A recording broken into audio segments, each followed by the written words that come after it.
नमस्कार, आदाब।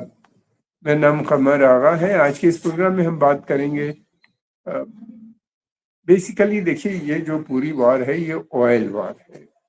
तेल के ऊपर कब्ज़ा करने की, तेल के लिए लड़ाई लड़ी जा रही है। तेल सबसे इम्पोर्टेंट कमोडिटी है इस वक़्त और अमेरिका की पॉलिसी ये रही है पहले भी कि तेल को एज़ ए वेपन ही धोनी ने यूज़ किया है। सैंक्शंस लगा के कंट्रीज़ पे कि वो तेल ना बेच पाएँ। किसी पे सैंक्शन लगा दिया कि वो तेल ख इकोनॉमी सैंक्शंस लगा दिए गए हैं ताकि वो तेल खरीद ना पाएँ और उसी के माध्यम से ये हमेशा तेल की प्राइस को भी कंट्रोल करते हैं, कभी ज़्यादा कभी कम जैसे उनके यहाँ होता है।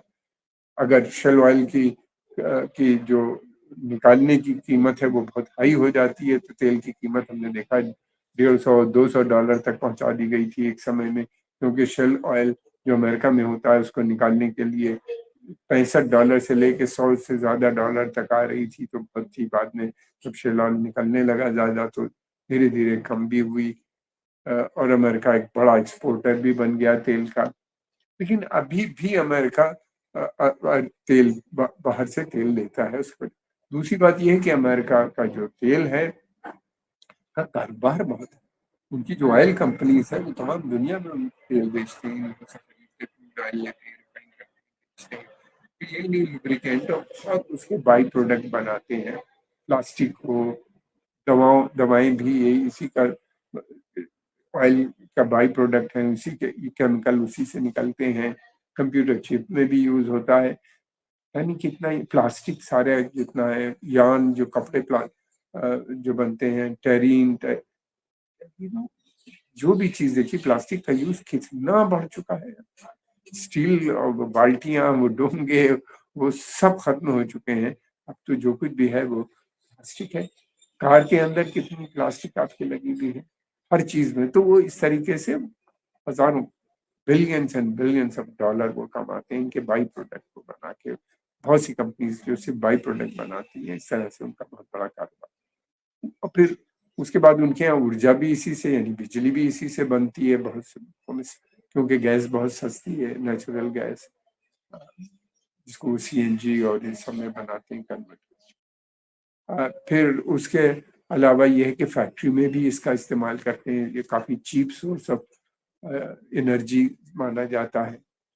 अ, सारा कम्युनिकेशन जितना भी है, ट्रेन सब इलेक्ट्रिक की हो चुकी है पूरी दुनिया में। और इलेक्ट्रिफिकेशन लगातार, ट्रेन्स जो है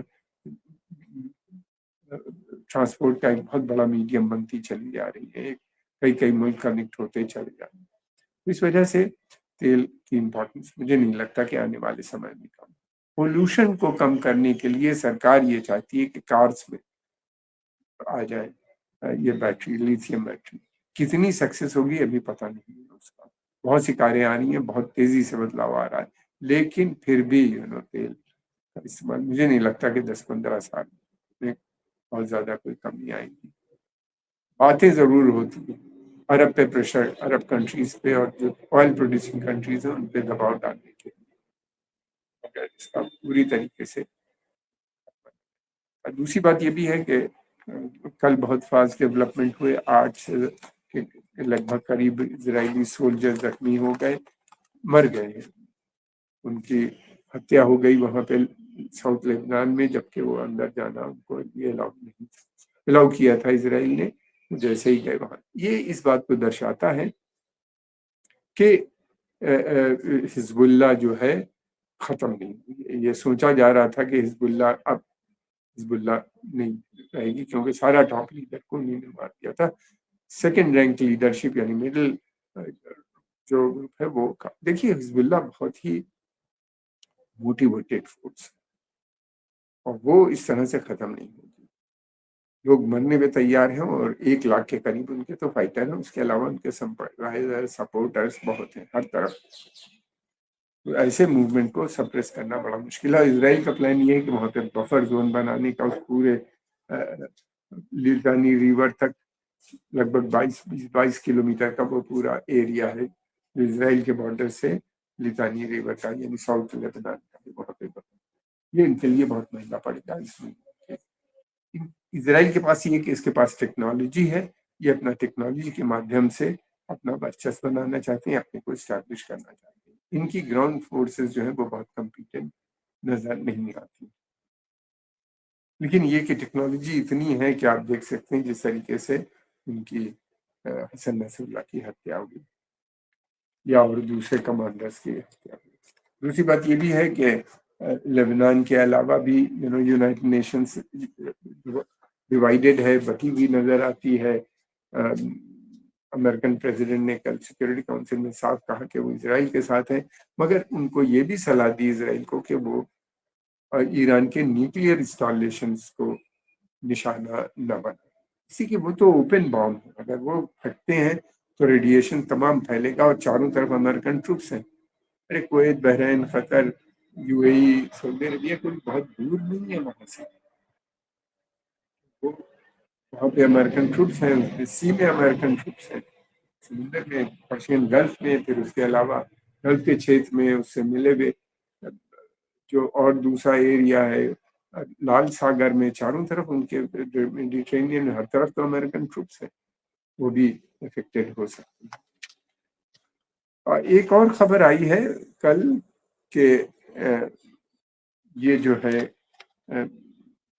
ईरान के जो सुप्रीम लीडर है आयतुल्लाह अली खamenei, उन्हीं उन्हीं ने हिजबुल्लाह के जो चीफ थे, general secretary Sayyed Hassan Nasrallah, उनको इन्फॉर्म कर दिया था कुछ दिन पहले ही कि आप सेफ नहीं हैं, आपकी जान को खतरा है, आप लेबनान छोड़ के ईरान आ जाए।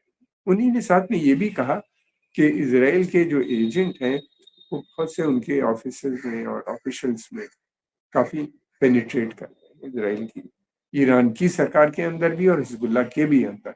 और जो ये इस बात को बताता है कि जिस तरीके से हिजबुल्लाह के टॉप कमांडरों की हत्या हुई या इस्माइल हानिया की ईरान के अंदर, और उससे पहले जो उनके कई एक टॉप साइंटिस्टों की भी हत्याएं मुसाद ने वहाँ पे की, तो इसके मतलब ये है कि उनका कहना यह है कि वो उनके यहाँ काफ़ी है, ये एक बड़ी समस्या उनके सामने है। यानी उन्हीं ने बहुत से लोगों को अरेस्ट भी किया है और कोशिश कर रहे हैं कंटेन करने की, कितना पॉसिबल होगा ये तो आने वाला समय बताएगा। खबरें और भी हैं, यूनाइटेड नेशंस की हमने जिक्र किया, जिस तरह से है एक अलग सेशन बुलाने की भी बात हो रही है वहाँ पे। जनरल असेंबली में तो पूरी सपोर्ट पैलेस्टाइन को भी है और इस युद्ध के खिलाफ पूरे सभी देश नजर आते हैं, कुछ पश्चिमी देश और अमेरिका को छोड़ के। इस तरीके से जो हालात हैं वो बहुत बिगड़ते हुए नजर आते हैं और ऐसा लगता है कि आने वाले समय में ये युद्ध रुकने वाला नहीं। इसराइल जरूर बदला लेगा और वो बहुत बड़ी तैयारी के साथ आ रहा है, शॉक एंड वो ऐसा बदला के पूरे लोग डर जाएं, हिल जाएं, और पता नहीं कितना इनका इंफ्रास्ट्रक्चर और मिलिट्री एसेट और उनके जो इकोनॉमिक एसेट्स हैं, यानी पावर प्लांट, पावर स्टेशन, बिजली घर जिनको हम कहते हैं, फिर उसके अलावा जो पोर्ट, एयरपोर्ट्स और इस तरह के बहुत से ठिकाने में उनको कितना ध्वस्त करते हैं, ये वक्त कितना उनको कामयाबी मिलती है, इसलिए ईरान भी पूरी तरीके से तैयार है। फिर ईरान की क्या बदला ले। अब देखना यह है कि इन सब में ये तो हो गया ऑयल फंड। देखिए ऑयल जो है वो उनके लिए बहुत इम्पोर्टेंट है। ऑयल का यूज केवल कार और मोटर और इसके अंदर नहीं, इसके बहुत बाई प्रोडक्ट्स होते हैं बनते हैं। यानी इसका एक प्रोडक्ट कपड़ा, टेरिंग जो हम पहनते हैं वो है, प्लास्टिक, प्लास्टिक इसका बाई प्रोडक्ट है, कंप्यूटर चिप से इसके बाई प्रोडक्ट है, फिर उसके अलावा उसमें बहुत प्लास्टिक तो हर चीज में आजकल, आप घर के अंदर देखिए कितनी मिलेगी, आपके कार के अंदर कितनी होगी। रबड़ तो खत्म हो गया, अब उसको प्लास्टिक ने रिप्लेस कर दिया, और प्लास्टिक के अब बहुत चीजें इस्तेमाल होने लगी, स्ट्रॉन्ग भी बनाने लगे हैं प्लास्टिक, गर्डर तक में तो यूज कर रहे हैं प्लास्टिक, दरवाजों में यूज हो रही है प्लास्टिक, लकड़ी की कमी है, महंगी बहुत हो गई। तो जिस चीज का भी नाम लो प्रोडक्ट है। फार्मास्यूटिकल दवाएं में भी ये इस्तेमाल होता है इसका, बाई लुब्रिकेंट, पचासों चीजें हैं जो सैकड़ों इंडस्ट्री इसके पास चलती है। फिर तेल जो है ऊर्जा के प्रोडक्शन में काम आता है। गैस, तेल इससे यूरोप अमेरिका में हीटिंग, जाड़ा आ रहा है, सारी हीटिंग गैस से होती है। और फिर उसके अलावा सस्ता बहुत है ये, सबसे नेचुरल गैस जो है बहुत सस्ती है। और यही नहीं, बल्कि फैक्ट्रीज के अंदर इसका इस्तेमाल हो रहा है। फिर भाई इसके इतने यूज हैं जिसकी कोई इंतहा नहीं। हालांकि अमेरिका जरूर कहता है कि हम पश्चिम एशिया से विदड्रॉ कर रहे हैं, लेकिन ऐसा कोई बात नहीं। वो ये चाहते हैं कि वहां से विदड्रॉ करें अपने ट्रूप्स को और डिप्लॉय उनको कर दें यहाँ पे इंडो पैसिफिक क्षेत्र में चाइना से डील करने के लिए। और ये क्षेत्र वो चाहते हैं पूरा इसराइल को दे दें। और उसी को चलते हुए अब्राहम अकॉर्ड को लेके आए, जिसको यूएई और बहरीन ने ज्वाइन कर लिया इस क्षेत्र में। उसके अलावा सूडान और मोराको भी ज्वाइन कर चुके हैं ऑलमोस्ट, मोराको का भी। हाँ, और ये है कि सऊदी अरेबिया ने भी कहा था कि वो ज्वाइन करेगा, लेकिन अब ये सऊदी कॉन्फ्रेंस की पॉलिसी में मेजर चेंजेस आ गए हैं। वो अब उस पर ज्वाइन करने के लिए तैयार नहीं। वो कहते हैं हम तभी ज्वाइन करेंगे जब टू स्टेट सोल्यूशन, यानी इसराइल पूरे तरीके से विड्रॉ करे सारी ऑक्युपाइड टेरिटरीज से, जितनी भी पैलेस्टीनियन सीरियन टेरिटरी दोनों से विड्रॉ करे, और फिर वहां पे फिलिस्तीन इंडिपेंडेंट सॉवरेन पैलेस्टाइन स्टेट का गठन हो। इसके ऊपर वो अड़े हुए हैं, वो मान ही नहीं रहे इससे कम बात पे। और अब तो मतलब ये कि अक्टूबर 7 में जो कुछ भी हुआ वो बहुत अफसोसनाक है। उसमें भी बहुत से बेगुनाह इजरायलियों की हत्या हुई, मारे गए। मगर उसके बाद से एक बहुत बड़ा चेंज अरब वर्ल्ड में भी आ गया। अरब पब्लिक खुल के फिलिस्तीन के फेवर में आ गई। और क्राउन प्रिंस मोहम्मद बिन सलमान का भी कहना है कि वो उससे उनकी जो यूथ है वो पूरी तरह है उसके खिलाफ नहीं जा सकते। बहरहाल ये एक अलग सब्जेक्ट है, कभी और बात करेंगे समझेंगे डिटेल में क्या पॉलिसी चेंज है। अमेरिकन को ये लग रहा है एक तरफ तो ईरान का वर्चस्व लगातार बढ़ता चला जा रहा है उस क्षेत्र में पैलेस्टाइन को सपोर्ट करके, और फिर यही नहीं वो एक बड़ी शक्तिशाली देश के रूप में भी इमर्ज कर गया है। उसके पास जो वेपन सिस्टम भी उसने डेवलप कर दिए हैं, रशिया को एक्सपोर्ट कर रहा है अपने ड्रोन एंड मिसाइल्स, और उसका मार्केट और भी दूसरे देशों में बहुत से देश इच्छुक हैं। सैंक्शन अकेले से काम नहीं बनेगा, रिजीम चेंज की वो बात करते हैं। मुझे लगता है कि वो रिजीम चेंज तो नहीं चाहते, मगर ये चाहते हैं कि इतना इनको दबा दो, सब डिस्ट्रॉय कर दो ईरान को, इस रिजीम के पास कोई दूसरा ऑप्शन ना बचे, और एक पॉलिसी अपनी उनकी जो अमेरिका की तरफ जो पॉलिसी उसमें बदलाव आ जाए। क्या ये संभव होगा? मुझे तो नहीं लगता, क्योंकि रिजीम तो स्ट्रांग है, ये नहीं चेंज कर सकते। कितना ही अटैक करें कुछ करें, ईरान 5-10 साल के अंदर दोबारा से खड़ा हो जाएगा, और इससे ज्यादा शक्तिशाली टेक्नोलॉजी तो है ही उनके पास। नॉलेज कोई किसी से नहीं ले सकता एक बार आपको। तो ये इस कारणवश वो भयंकर युद्ध की तैयारी है, और अमेरिका ने उसके हिसाब से अपने मिलिट्री डिप्लॉयमेंट भी पूरे क्षेत्र में कर दिए। 43,000 के करीब ट्रूप है। कितने और आ जाएंगे उसका बहुत जल्दी, उसमें कोई प्रॉब्लम नहीं। सभी अरब देश में उनके ट्रूप्स हैं। और ये है कि देखिए इसराइल एक बहुत की प्लेयर है इस पूरे अमेरिकन पॉलिसी के इस क्षेत्र में। इसराइल ने हमेशा से अमेरिकन इंटरेस्ट को या पश्चिमी देशों के इंटरेस्ट को इस क्षेत्र में आगे बढ़ाया है। जब खतरा था इन लोगों को पहले अरब नेशनलिज्म से, तो 67 की जुलाई में लड़के उन्हीं ने नासिर की इजिप्ट की हाल हुई, और हमने देखा तब से धीरे धीरे नेशनलिज्म का डिक्लाइन हुआ, इस्लामिक फोर्सेस का राइज हुआ। और इस्लामिक फोर्सेस के राइज से अमेरिका को बहुत फायदा हुआ। इनका वो उन्होंने इस्तेमाल किया अफगानिस्तान में रशिया के खिलाफ। सोवियत यूनियन उस समय था, सोवियत यूनियन के खिलाफ, और अफगान वार में सोवियत यूनियन का टूटना ये बहुत बड़ी जीत थी। कोल्ड वॉर में अमेरिका की जीत हो गई, और किसी दूसरी वॉर में अभी तक अमेरिका की जीत नहीं हुई सेकेंड वर्ल्ड वॉर के बाद से।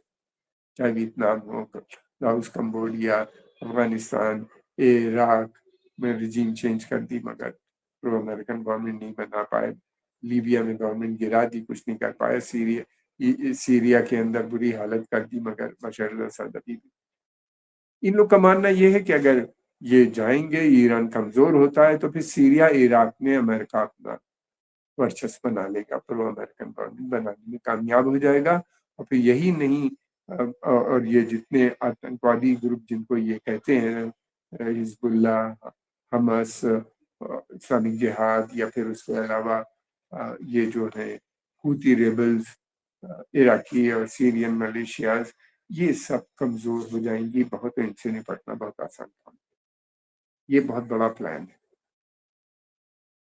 इस तरह के बहुत से प्लान अमेरिका ने पहले भी बनाए।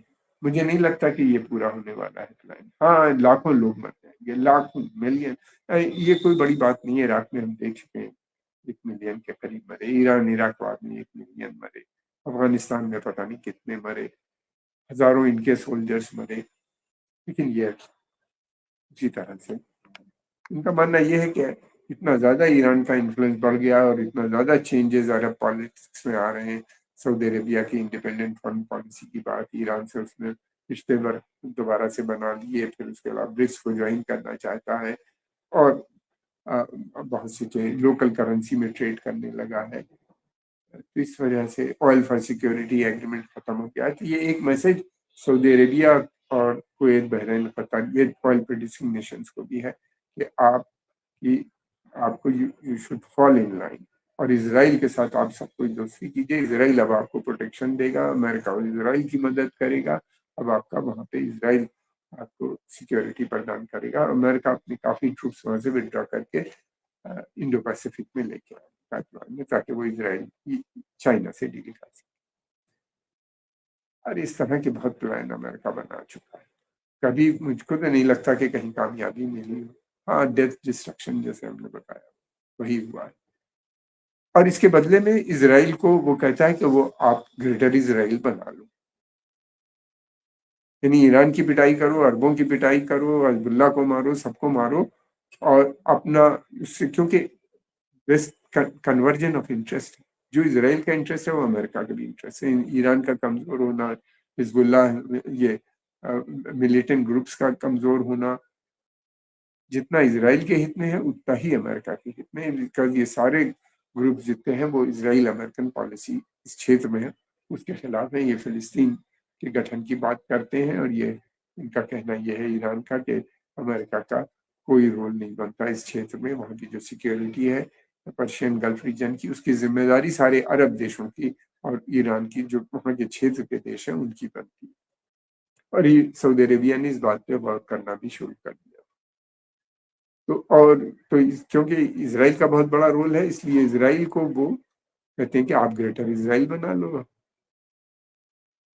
फ़िलिस्तीनियों को गाज़ा से निकाल दो, वेस्ट बैंक से में जो जी चाहे करो, अपने नए सेटलमेंट्स बनाओ, धीरे-धीरे इनको भी जॉर्डन की तरफ शिफ्ट कर दो। जॉर्डन तो रेडी है, इजिप्ट में वहाँ भी प्रो अमेरिकन गवर्नमेंट है, प्रो इज़राइली गवर्नमेंट है, जो जी चाहे वो कर सकते हैं। ये हालात हैं इस वक़्त अरबों के। हालाँकि इस जंग में सब खामोश हैं, लेकिन अ, हालात अच्छे हैं, उनके लिए भी अच्छे। अ, कितना कामयाबी होगी ये तो आने वाला समय बताएगा। आज के इस पॉडकास्ट में इतना ही, बातें बहुत थी करने को, हम नया जल्दी लेके आएँगे। हम आपके आभारी हैं, आपने समय निकाल के इसको देखा। अगर आपको पसंद आया तो इसको लाइक कीजिए, सब्सक्राइब कीजिए और आपसे हमारी अ, गुज़ारिश है कि आप इसको ज़्यादा से ज़्यादा आगे ग्रुप में और इंडिविजुअल में और दोस्तों के साथ देखने वालों की संख्या